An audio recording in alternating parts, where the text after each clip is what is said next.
हम एक और क्वेश्चन कर रहे हैं का, क्वेश्चन नंबर 3.12। ठीक है, देखिए क्वेश्चन नंबर 3.12 में वो क्या कह रहे हैं।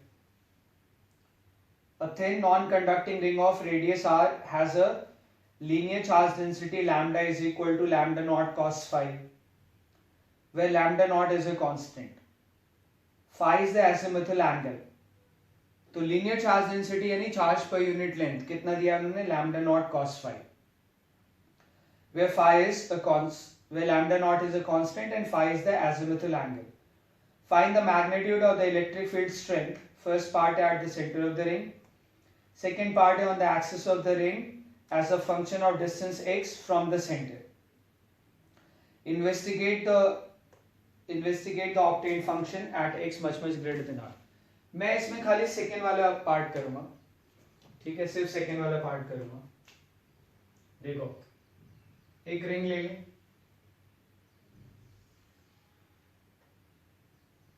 रिंग ले लेते हैं एक्स वाई प्लेन में,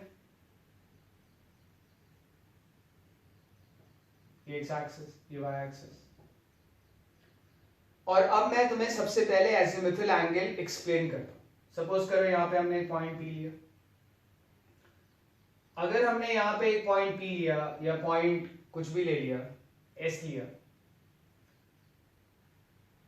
ठीक है, और सपोज करो x axis initial line, x axis को हम इनिशियल लाइन बोल रहे हैं।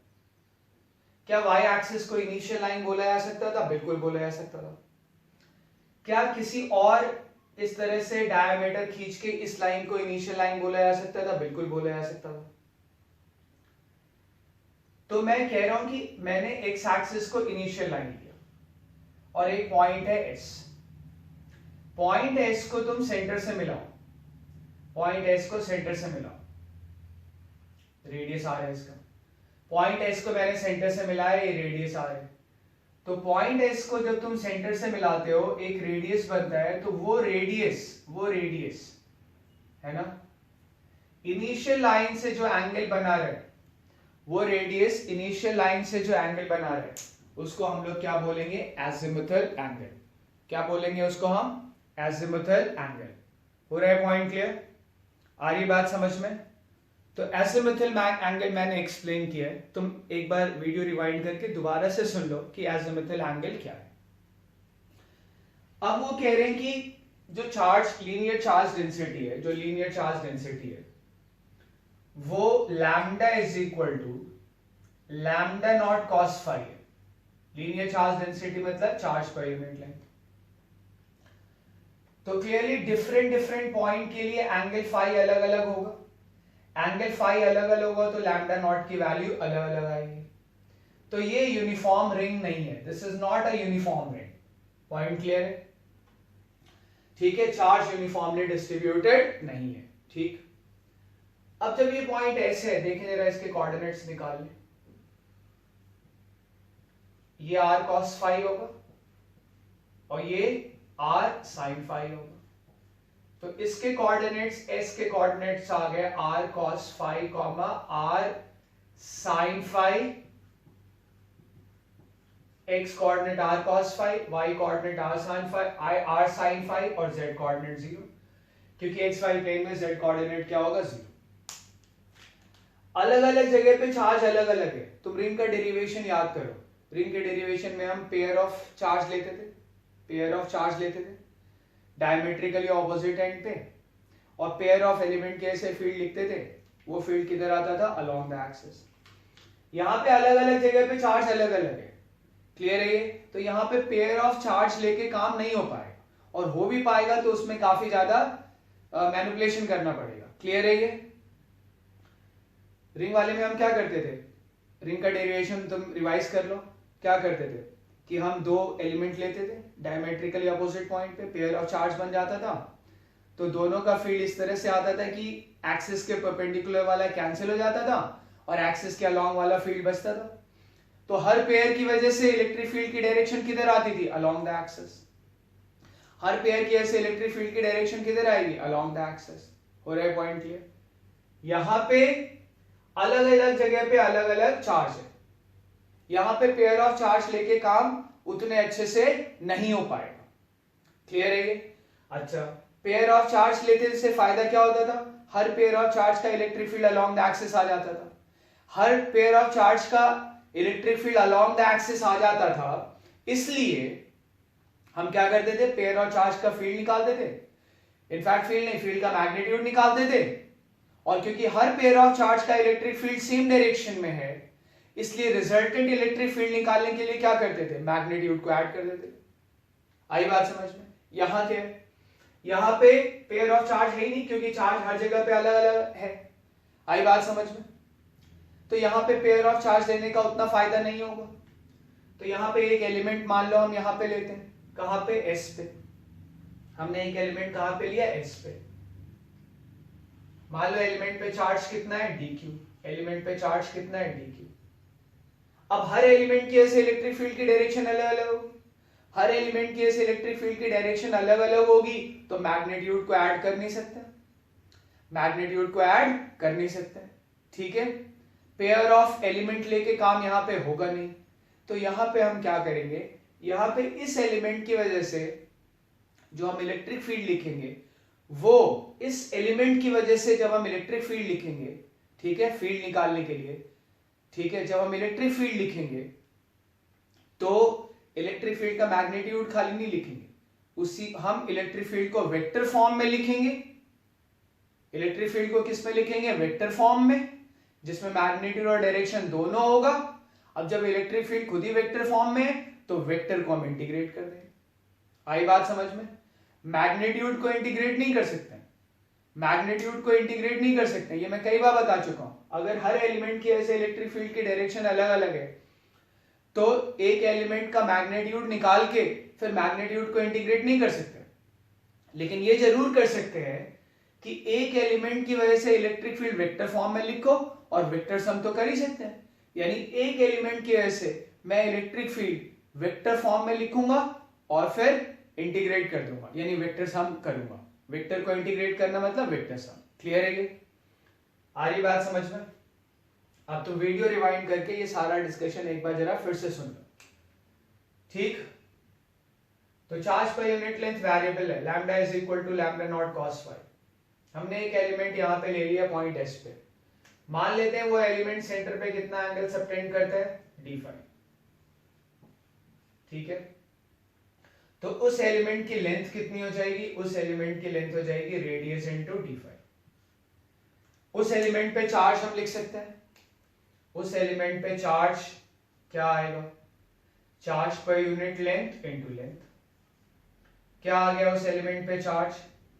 Lambda naught cos phi, lambda naught cos phi into DL.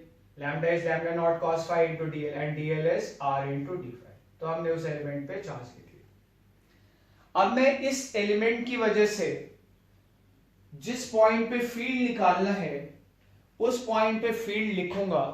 और फील्ड कैसे लिखूंगा? इन वेक्टर फॉर्म। फील्ड कैसे लिखूंगा? इन वेक्टर फॉर्म। और हमने पॉइंट एलिमेंट की वजह से इलेक्ट्रिक फील्ड इन वेक्टर फॉर्म पढ़ा है। और अगर तुम्हें याद नहीं है तो तुम रेलिवेंट वीडियो लेक्चर तुरंत देखो, फिर आना इस क्वेश्चन के डिस्कशन पे, ठीक है? अब देखा जरा क्या आएगा, किस पॉइंट पे फील्ड निकालना है। जिस पॉइंट पे फील्ड निकालना है वो रिंग का एक्सिस है। रिंग का एक्सिस से कौन सा एक्सिस हो गया? Z axis. सेंटर से कितनी दूर है? एक्स। तो उस पॉइंट के कोऑर्डिनेट्स लिख लें। उस पॉइंट के कोऑर्डिनेट्स आएंगे 0, क्योंकि वो पॉइंट जेड एक्सिस पे है, तो X coordinate 0, Y coordinate 0। Centre से उसकी डिस्टेंस कितनी है? एक्स। तो जेड कोऑर्डिनेट कितना आ गया? एक्स। तो ये पॉइंट बी के कोऑर्डिनेट्स आ गए। क्लियर है ये? अब मैं ऐसा करता हूं कि मैं पॉइंट पी का पोजीशन वेक्टर लिख लेता हूं। पॉइंट पी का पोजीशन वेक्टर क्या आएगा? 0i cap plus 0j cap plus x के कैप, दिया जाएगा। अच्छा, अब मैं पोजीशन वेक्टर लिखूंगा एलिमेंट का। एलिमेंट क्या है? Point charge. तो एक तरह से अपने पोजीशन वेक्टर किसका लिखूंगा? पॉइंट चार्ज का। किसका लिखूंगा? पॉइंट चार्ज का। तो पॉइंट चार्ज का पोजीशन वेक्टर क्या आएगा? पॉइंट चार्ज का पोजीशन वेक्टर आएगा आर एस कितना आ जाएगा, आर कॉस फाई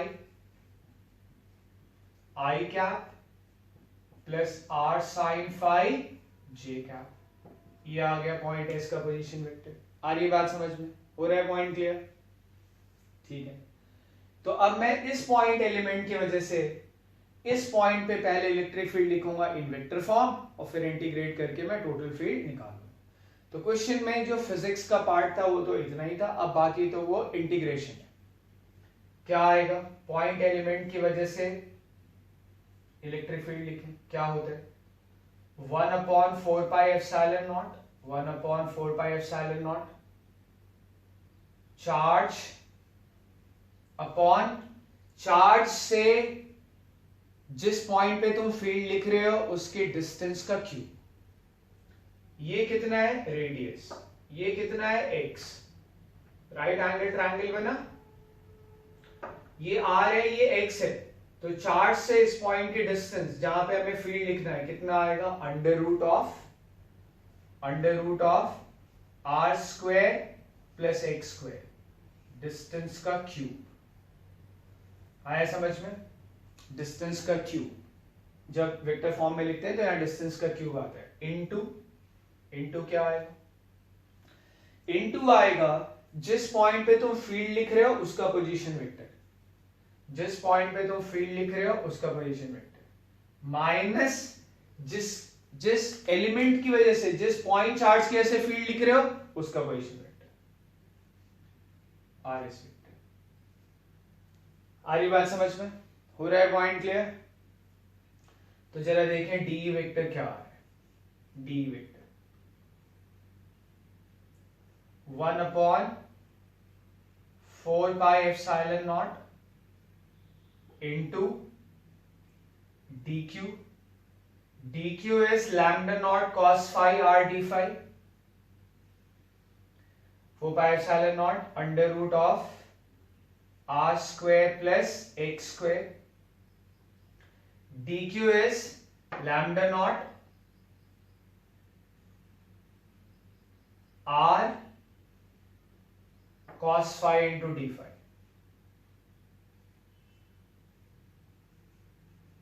dq की वैल्यू रख दिया।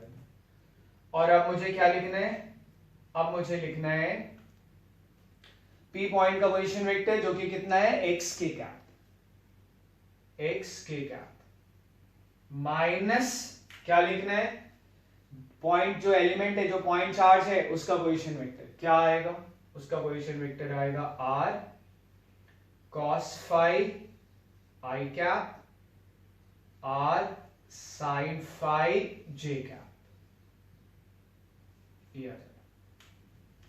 हो रहा है क्लियर? आ रही बात समझ में? cos phi एक बार अंदर ले जाके लिख ले, lambda naught r upon 4 pi epsilon naught under root of r square plus x square, ठीक है। और जब अंदर ले जाएंगे cos phi d phi को तो क्या आएगा, x cos phi d phi आ रहा है, x cos phi d phi x k cap इधर लिख ले या उधर लिख ले, कहीं पे भी लिख लो,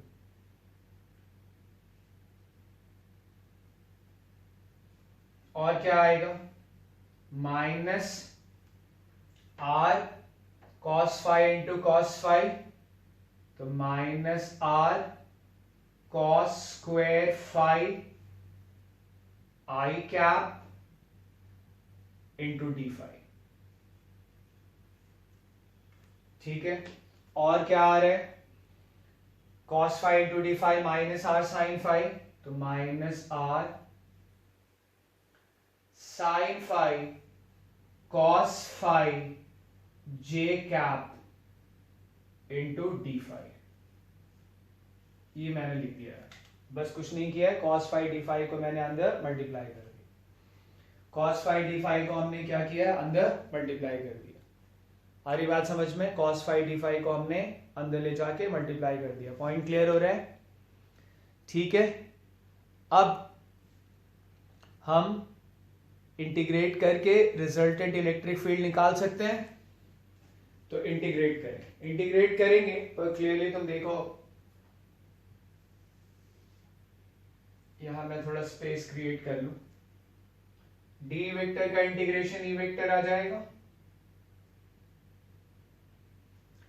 ये सब कुछ कांस्टेंट है, आर क्या है, आर है इसका रेडियस जो कि कांस्टेंट है, एक्स क्या है पॉइंट पी की डिस्टेंस जो कि कांस्टेंट है, वेरिएबल क्या है अलग अलग एलिमेंट के लिए, अलग अलग एलिमेंट के लिए क्या वेरी करेगा फाई, अलग अलग एलिमेंट के लिए रेडियस तो वेरी करेगा नहीं, अलग अलग एलिमेंट के लिए भी जिस पॉइंट पे हम फील्ड निकाल रहे हैं उसके सेंटर से डिस्टेंस x वो तो वेरी करेगा नहीं भाई, एलिमेंट यहां लेंगे तब भी सेंटर से उस पॉइंट की डिस्टेंस x होगी और रेडियस ऑफ द रिंग कितना आएगा r, तो r और x कांस्टेंट है। वेरिएबल क्या है, वेरिएबल है फाई, अलग अलग एलिमेंट के लिए फाई वेरी करेगा, फाई इस तरह से वेरी करेगा पूरा कितना 0 to 2 पाई, स्टार्ट 0 से पूरा घुमाओगे कितना आ जाएगा 0 to 2 पाई, तो ये पूरा कांस्टेंट है। इस कांस्टेंट को थोड़ी देर के लिए b बोल देते हैं, बाद में वैल्यू कर देंगे, और मुझे इसको इंटीग्रेट करना है, मुझे इसको इंटीग्रेट करना है, ठीक है।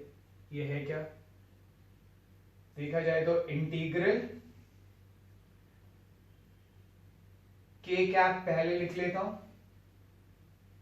x cos phi d phi, x cos phi d phi from 0 to 2 pi, from 0 to 2 pi, integral 0 to 2 pi, phi जो है जो जिसके रिस्पेक्ट में हमें इंटीग्रेट करना है, phi वो 0 से 2 pi तक वेरी करेगा, तभी तो पूरा रिंग आएगा, यहां से वेरी करवाओगे 0 से पूरा 2 pi तो पूरा रिंग कवर होगा। जब पेयर ऑफ एलिमेंट्स लेते थे तो 0 से पाई वेरी करवाते थे, ठीक है। क्या है ये टर्म, के कैप पहले लिख लें, x cos phi d phi, ठीक है, आ रही बात समझ में, माइनस तो अलग अलग इंटीग्रल प्लस माइनस में अलग अलग इंटीग्रल तो लिखा ही जा सकता है, minus integral r cos square phi d phi, और i कैप में स्टार्टिंग में ही लिख देता हूं, ये i कैप लिख दी। फिर आखिरी वाला क्या है, sin phi cos phi, जिसको मैं r/2 sin phi cos phi भी लिख सकता हूं, या ऐसे ही चाहो तो ऐसे ही रहने दो, तो माइनस इंटीग्रल, अब मुझे देखना पड़ेगा कि वो कैमरे में उधर आ पा रहा है या नहीं आ पा रहा, ठीक है, मुझे थोड़ा सा इसको रोटेट करना पड़ेगा,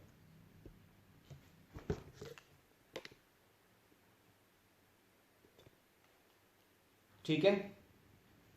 तो माइनस जे कैप पहले लिख लें, r sin phi cos phi d phi, और phi कहां से कहां तक वेरी कर रहा है, ये जे कैप है, phi कहां से कहां तक वेरी कर रहा है 0 से 2 पाई, phi 0 से 2 पाई तक वेरी कर रहा है, ठीक है।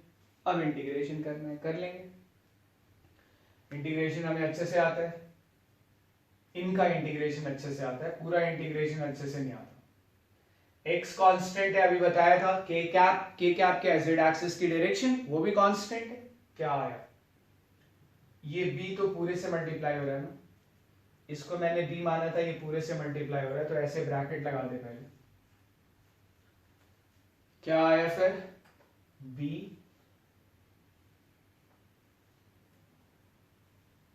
x के कैप तो कांस्टेंट है, cos phi का इंटीग्रेशन क्या होगा sin phi, cos phi का इंटीग्रेशन sin phi, हो रहा है clear, cos phi d phi का इंटीग्रेशन sin phi। अच्छा, मैंने जो 3 इंटीग्रेशन बताया समझ आ रहा है ना, मुझे इस पूरे को इंटीग्रेट करना है, तो माइनस में तो इंटीग्रेशन अलग अलग लिख के कर ही सकते हैं इंटीग्रेट, कहां से कहां तक फाई वेरी कर रहा है 0 से 2 पाई, ठीक, अब और देखें, माइनस आर कांस्टेंट है, आई कैप कांस्टेंट वेक्टर है, बाहर आ गया, cos square phi D phi का इंटीग्रेशन, वो मैंने तुम्हें बताया हुआ, cos square phi D phi का इंटीग्रेशन मैं डायरेक्टली यूज कर लूं, क्या लिख लेंगे cos स्क्वायर फाई को, cos स्क्वायर को फाई को लिखेंगे 1 प्लस cos 2 फाई बाई 2, क्या लिखेंगे 1 प्लस cos 2 फाई बाई 2, तुम रिवाइज कर लो इंटीग्रेशन, तो इसका इंटीग्रेशन आ जाएगा 1 बाई 2 प्लस cos 2 फाई का integration sin 2 phi, sin 2 phi by 4,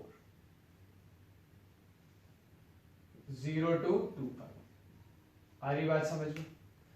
और इसका इंटीग्रेशन, इससे भी r बाहर ले ले, j कैप बाहर ले ले, तो अंदर बचा क्या, sin phi cos phi D phi, देखो ये sin फाई है, इसको f फाई बोल दो, ये cos फाई है, ये f डैश फाई हो जाएगा, तो बेसिकली मुझे fx into F dash x का इंटीग्रेशन करना है, और fx into F dash x का इंटीग्रेशन क्या होता है, fx की पावर n+1 अपॉन n+1, तो साइन की पावर क्या हो जाएगा n+1, अभी साइन की पावर कितनी है 1, तो हो जाएगा साइन स्क्वायर फाई, और जो पावर आया उसी से डिवाइड, फ्रॉम 0 to 2 पाई, ये आ गया। और मुझे पूरी उम्मीद है कि तुम इसमें वैल्यू रख लोगे, ठीक है, वैल्यू तुम इसमें रख लोगे। तो जो इंटीग्रेशन आया हमारा, अगर हम इसमें वैल्यू रख लें, मैं ही वैल्यू रख के अगर बताऊं तो b x के कैप sin 2 फाई, पहले फाई के जगह पे 2 फाई रखोगे, sin 2 पाई इज 0, फिर फाई के जगह पे 0 रखोगे, sin 0 इज ऑल्सो 0, तो यहां पे ये कितना आ गया 0, माइनस आर आई कैप इसमें रखेंगे, 2 पाई रखेंगे, 1 बाई 2 नहीं आएगा, सॉरी 5 बाई 2 आएगा, 2 पाई रखेंगे तो ये कितना हो जाएगा 2 पाई बाई 2 हो जाएगा, 2 पाई रखेंगे तो क्या हो जाएगा 2 पाई बाई 2, साइन में रखोगे तो क्या आएगा, भैया मैं लिमिट रख रहे हैं ना, अपर लिमिट रख रहे हैं, तो 5 के पे 2 पाई रखोगे, साइन 4 पाई हो जाएगा, एंड साइन 4 पाई इज 0, तो नहीं लिखते हैं उसको, अपर लिमिट लगा दिया हमने, अब लोअर लिमिट लगाएं, लोअर लिमिट में तुम 5 के पे 0 रखोगे, ये 0 ये 0, तो उसको लिखने की जरूरत नहीं है, माइनस आर जे कैप, पहले 2 पाई रखोगे, साइन 2 पाई कितना होगा 0, फिर लोअर लिमिट साइन 5 रखोगे माइनस लगा के, साइन 0 कितना होगा 0 इंटू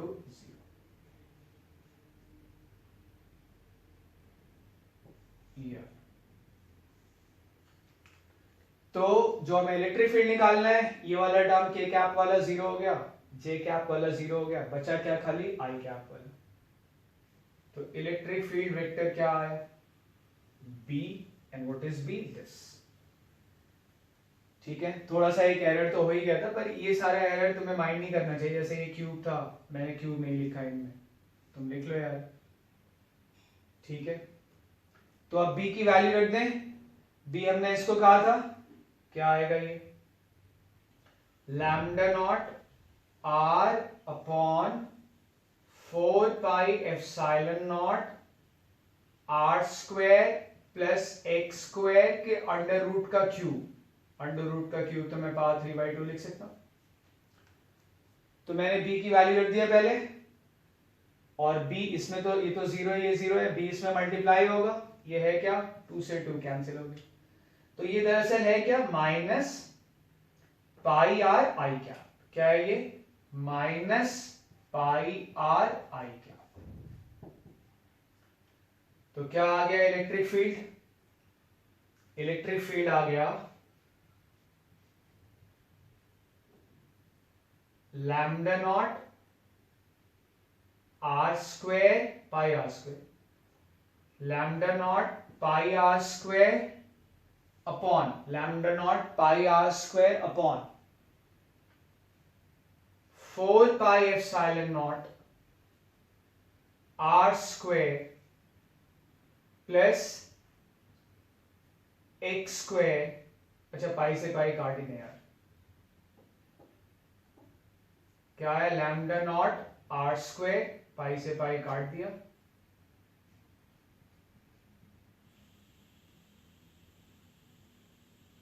या नहीं काटते, रहने देते हैं, उस एक पर्पस है इसलिए मैं रहने देता हूं। लैम्डा नॉट एक पर्पस था इसलिए मैंने रहने दिया, पाई आर स्क्वायर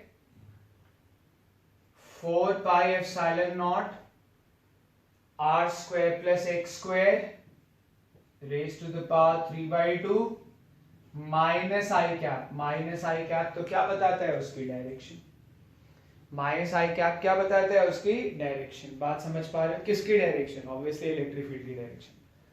पॉइंट हो रहा है क्लियर, आ रही बात समझ में। तो तुम देखो जरा इलेक्ट्रिक फील्ड का मैग्नीट्यूड कितना आया, इलेक्ट्रिक फील्ड का मैग्नीट्यूड कितना आया, जरा अगर मैं इलेक्ट्रिक फील्ड का मैग्नीट्यूड लिखूं तो इलेक्ट्रिक फील्ड का मैग्नीट्यूड क्या आएगा, क्योंकि जगह कम है मैं यहां पे लिख रहा हूं, है ना, कैमरे में उतना आ नहीं रहा है। तो इलेक्ट्रिक फील्ड का अगर मैं मैग्नीट्यूड लिखूं तो इलेक्ट्रिक फील्ड का मैग्नीट्यूड क्या आएगा, lambda naught pi are square upon 4 pi epsilon naught are square plus x square raise to the power 3/2। ये मैग्नीट्यूड है, और माइनस आई कैप का मैग्नीट्यूड तो क्या होता है 1। अगर तुम ध्यान से देखो तो जो मैग्नीट्यूड आया है अभी, जो अभी मैग्नीट्यूड आया है कितना आया है, lambda naught pi are square upon 4 pi epsilon naught are square plus x square raise to the power 3/2, R square plus x square raise to the power 3/2, यही तो मैग्नीट्यूड आया है। देखो